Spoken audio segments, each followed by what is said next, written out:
السلام علیکم دوستانو، زه یم سلام او تاسو ګورئ سلام فارمیسي چینل. دوستانو نن دغه ویډیو کې خبره کوو د ګرمۍ له وجې چې پر بدن کوچني کوچني سرې سرې دانې پورته کیږي. دوستانو د ګرمۍ موسم دی، د بدن خوله زیاته وي نو اکثره وخت ملا یا غاړه یا د بدن نوره حصه سرې سرې دانې وکړي. له دغه تکلیف څخه څنګه ځان خلاصولی شو؟ دوستانو که پوره معلومات کول غواړئ نو ویډیو تر اخره وګورئ، او که نوي دوستان یاست نو سلام فارمیسي چینل سابسکرایب کړئ.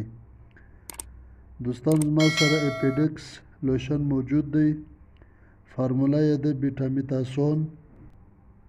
دا په هر میډیکل سټور کې په اسانۍ سره پیدا کیږي. دوستانو دا لوشن به 2 وخت استعمال کړئ، سهار او ماخستن، چې پر کوم ځای د بدن دانې وي یا سوروالی وي پر هغه ځای یې سلو سلو ولګوئ.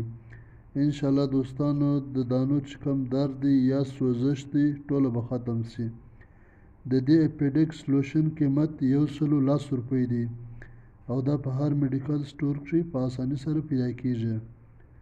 امید کوم دوستانو چې دا ویډیو به ستاسو خوښه شوې وي. له ټولو دوستانو څخه درخواست دی سلام فارمیسي چینل سبسکرایب کړئ، ویډیو لایک او شیر کړئ.